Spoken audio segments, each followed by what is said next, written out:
Well, hello there guys, what is up? My name is Commando and welcome to my WWE Payback 2017 review. And I'm going to say it, this is the best overall pay-per-view of the year so far. I know there's not been a lot of them, that's about to change in like 2 months when there's about 20 of them. Not really that much of an exaggeration, but I think this was a great show. Overall, from start to finish, I thought it was good. All the matches were good, enjoyable, surprising, some of the winners for some of them as well.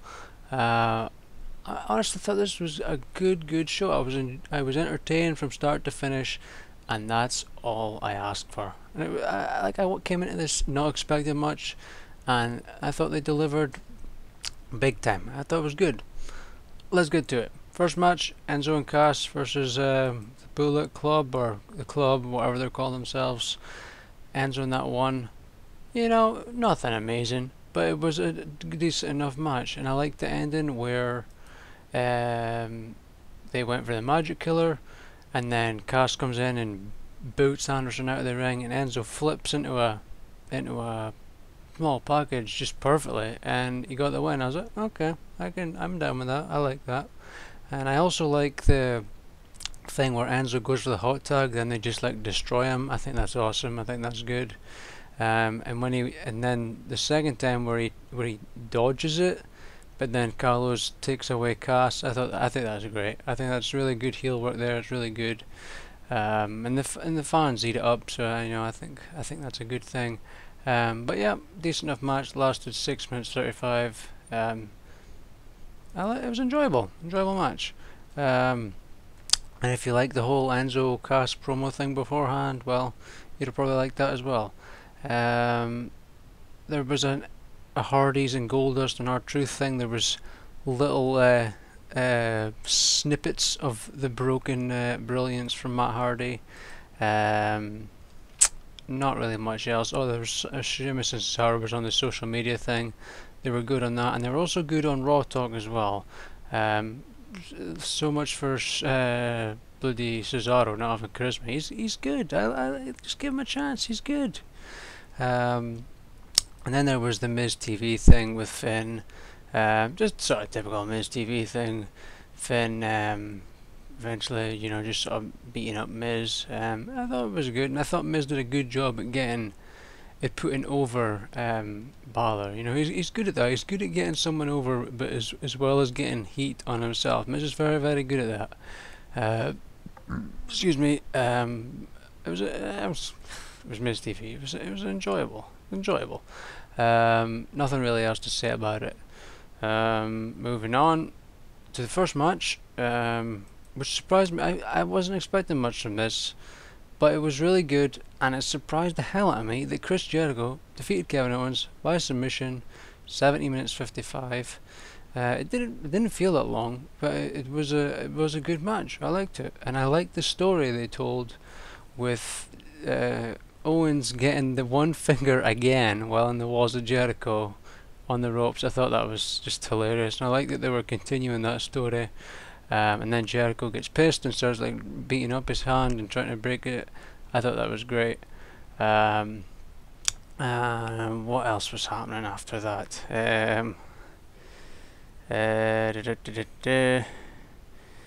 Eventually, Owens gets like an eye poke, and he's like goes for the roll up, but doesn't get it, doesn't get the win. And he goes for the power bomb, but can't because his finger's been wrecked. And then Jericho gets the walls on again, and then Owens tapped it. Surprised the hell out of me. I was sort of sitting laid back, and then I was like, what the fuck?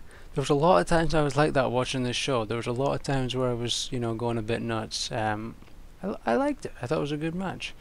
And after the match, Jericho was celebrating with this fan, and he had like the list thing that they sell on WWE Shop, and he did you just made the list to him, but then the kid had wrote KO on the list, and then Jericho showed it to the crowd, and the crowd was loving it. I thought that was great. I thought that was funny. I just thought it was a good thing. Just surprised the hell out of me. So Jericho's going to SmackDown. So I don't know when he leaves. Maybe he'll leave on Tuesday. I don't know. I don't know when he goes away. So I don't know. And I'm not even going to look it up because it's not something that interests me. I'm just happy to watch. And when he goes, I'll be happy for the surprise, because this surprised the hell out of me. I did not see this coming at all. So maybe we'll now get Jericho versus AJ, or Jericho versus Owens versus AJ for the US title. Who knows, but I'm interested to see what happens. Next, we have Austin Aries defeated Neville by disqualification, 11 minutes 20 for the Cruiserweight title. Again, enjoyable match. Eventually, it was just a good match. You know, it wasn't nothing amazing. That would be the overall sort of thing for the show. There was nothing like amazing, but it was enjoyable. Eventually, Aries did like a sunset flip powerbomb thing from the ropes into the last chancery, and Neville's like trying to get the ropes, then he's like grabbing the referee, then he like launches the referee, and then the referee called for the bell and got the DQ, and Aries is getting pissed. I was like, okay, yeah, I can understand that. So there'll likely be another match between them, and maybe that'll be the end of the feud. But I thought that was okay. I was all right with that. Yeah, decent enough match. Next match, the tag match. There's some crazy matches, some crazy moments in this match. Sheamus and Cesaro got defeated by the Hardys, 12 minutes 45. I liked this match. I thought it was good. There was a lot of nasty looking moments, and Sheamus legitimately kicked Jeff in the face, and Jeff lost a tooth. Legit. When they showed the replays, I was like, oh my god, it was so fucking nasty. Because when I watched it, I thought, okay, maybe he got him in the shoulder, but then they showed it in slow-mo, and I'm like, oh my god, he just legit kicked him in the face, and Jeff legitimately lost a tooth from it. I just, nasty, absolutely nasty. But yep, great match. Matt was doing some little bits of his broken mannerisms, as they're saying here. Everybody got in their moves. Cesaro got in the Cesaro swing. He got about 17 swings, if I recall correctly. So that would have been like 20 or 21 to the fans that don't know how to count in the arena. There's also a super duper white noise from the top rope by Sheamus. Eventually it gets down to Sheamus like power slamming Matt Hardy. Just before that, Jeff had tagged in. Sheamus tries to pin him, but then Jeff does the swanton bomb in the back and gets the win. Good match. And after that, Sheamus and Cesaro, you know, shaking hands and that, and I was like, okay, I did. And then after this, Jeff and that are celebrating, and then bloody Cesaro just out of nowhere destroys Jeff off the top rope. He goes flying, and then Sheamus comes in and they start beating him up. I had a feeling, but I didn't think it was going to happen, but it did, and I liked it. I thought the whole destroying the Hardys was good, and they're just like ramming him at the steel post and stuff, and then Cesaro like held Jeff, I think, or Matt, and then Sheamus brogued him into the post. I thought that was cool. I liked it, and the fans were totally booing, so you know they did a good job. And then when they were like on Raw Talk and stuff, I thought Sheamus and Cesaro were doing great, you know, healing it up. I liked it.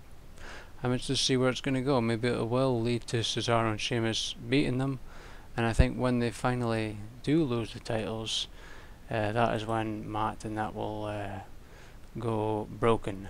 And I'm interested to see how they're going to go about doing that. I hope they don't ruin it. I hope they just, you know, let Matt do his thing and it'll just be pure gold. I'm interested to see what's going to go down there. But yeah, it was good. After that, there's some Braun Strowman promo saying that Reigns has made the biggest mistake of his life. It's going to hurt him.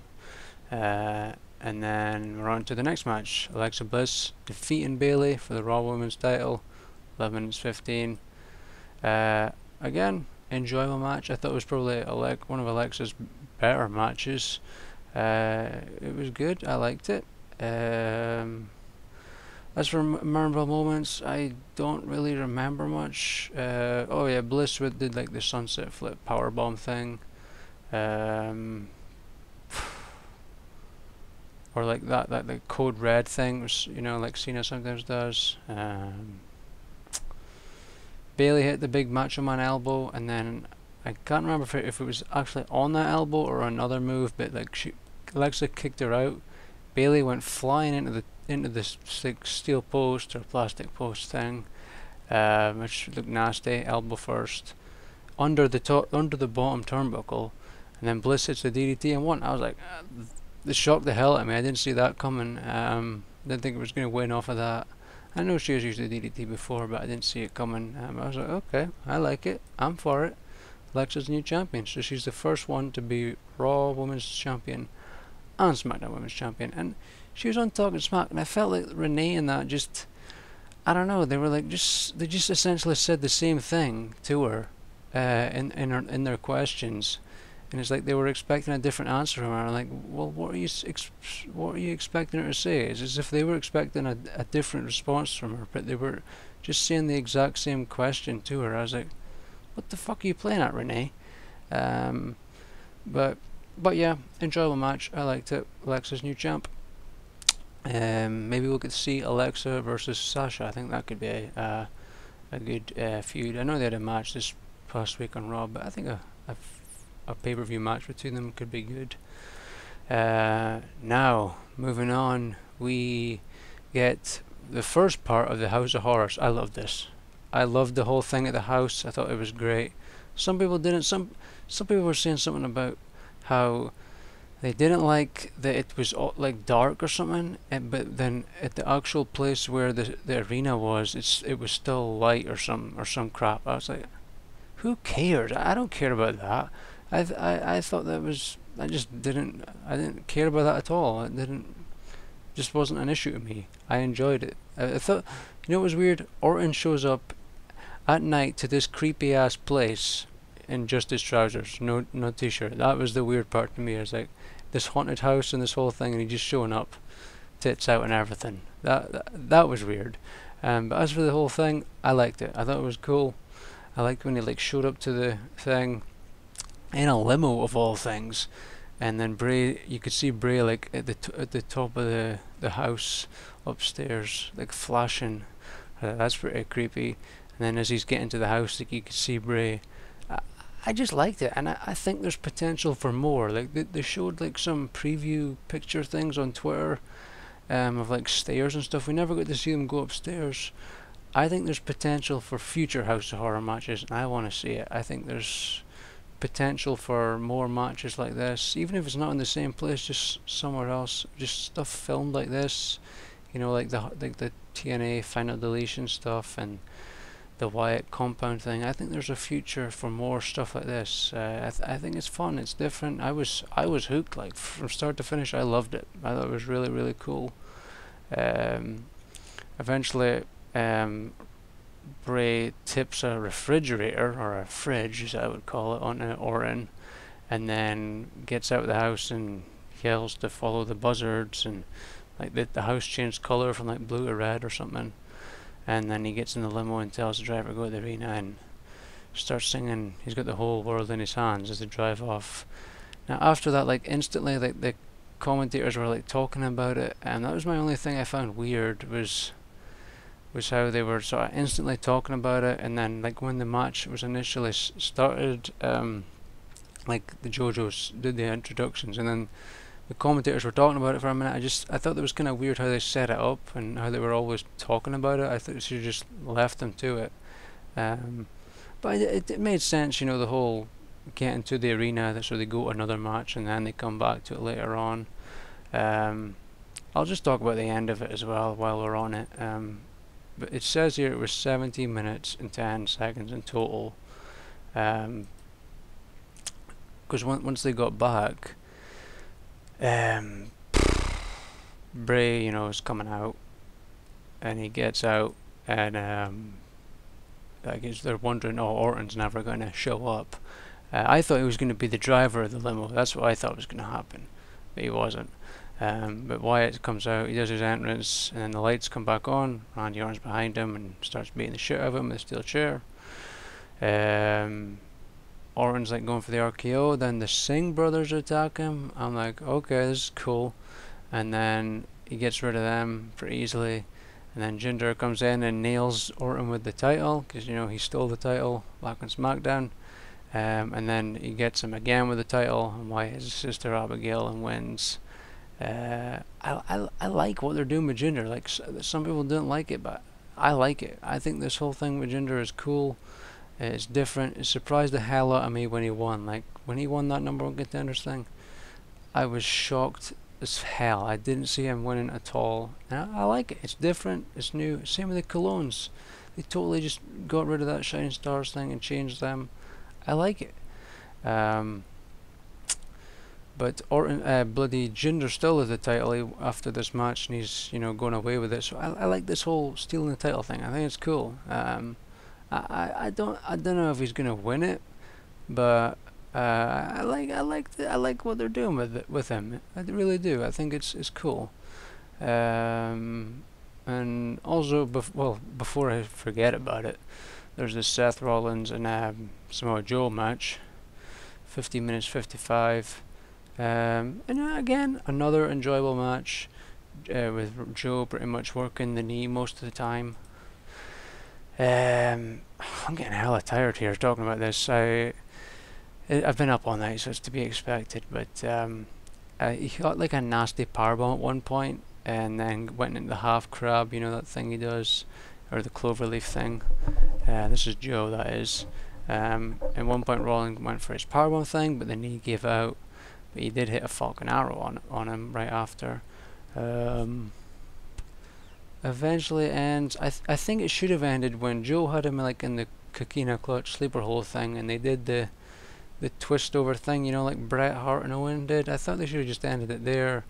But he kicked out of that, and then he had him in another submission, and he just sort of got the pin. But it was kind of obvious that the shoulders was up, but they still went for the pin. I felt that the sleeper thing, you know, like the Bret Hart thing, would have been a better way to win than what they did, but I was okay with it. Seth Rollins won. Enjoyable match. And finally, we have Roman Reigns versus Braun Strowman, 11 minutes 50. And something I did like about the show is that no match was too long or too short. I thought that it was the perfect length for all the matches. Yeah, Reigns comes out and he's all heavily taped and bandaged.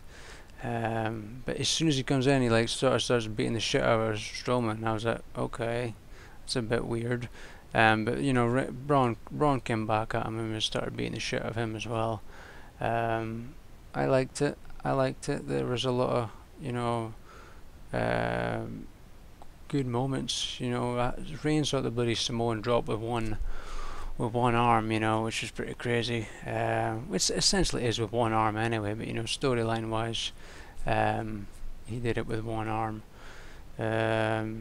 I thought he was going to beat him. I did. He had like loads of Superman punches and spears on him. But Braun did kick out. He hits the bloody he hit the power slam and Reigns kicked out, and then he had it again, but this time Reigns didn't kick out. There was some other stuff involved, like steel steps and stuff. I can't really remember now, but it was a pretty cool way to end it. But then Strowman, like, he's like, this is not enough. I wanna kill Roman. So there was thank you Strowman chants as well. He gets the steel steps in the ring and like lifts him up like power slam, and then just tosses him in like ribs first into the thing. And then I can't believe this next bit, but he picks up the steps and slams them onto his chest. I was like, what the fuck? No hands to block it, nothing. Legitimate steps into the chest. I don't know if Roman had shit under the vest or something, but that was fucking insane. I was not expecting that. That legit shocked me. I did not see that coming at all. And after this, Reigns, I don't know if it was legit or not, but Reigns was like, you know, spitting up blood. I don't know if it was maybe like a blood capsule or something. I don't know. It looked kind of real, but at the same time, I don't know. It seemed a bit But they just sort of, Reigns just sort of like trying to go away, and he doesn't want the EMTs and shit. He doesn't want any of them coming. But then it goes on to, like, it ended, and I was like, okay, that's a kind of a weird way to end it. But I thought, okay, this Raw Talk thing will continue there. It did. Reigns is spitting all over the bloody wall, blood everywhere. I was like, gross. And then he gets to the ambulance thing, and I'm like, oh yes, Braun is coming here. This is going to be great. And then, yep, you know what's coming. I'm not finished with you. But fucking Reigns gets out the way. Strowman takes the fucking door off the hinges and goes flying into these bunch of boxes. I just started pissing myself laughing. But then Reigns starts beating the shit out of him, slamming the door into him, and it ended there.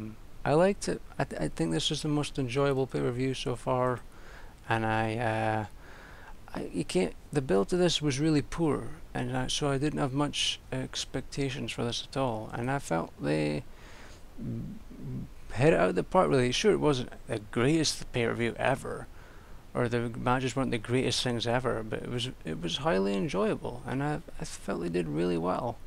I really did. It was good, very, very enjoyable. I haven't really seen much other people's reactions to it, so I don't know how other people felt, but I thought it was great. I really did, and there were some exclusive things with Bayley, like almost crying about Alexa Bliss having no respect, and then Jeff with his tooth. Oh, and Jericho had a hilarious thing with Kurt Angle and Tom Phillips and Mike Rome, where he's going to SmackDown, and they both show up and they both get put on the list. Oh, it was so funny. It was really good. I just love Jericho. I think he's hilarious. But yeah, there you have it. My review, very positive. I would give it an A. I think it was good. Sure, the matches could have been better, but I would maybe like an A minus if you want to go bloody technical or whatever. But I thought that was great. I enjoyed it. So there's my review. Thanks for watching. Hope you enjoyed, and I'll see you in the next one. Bye.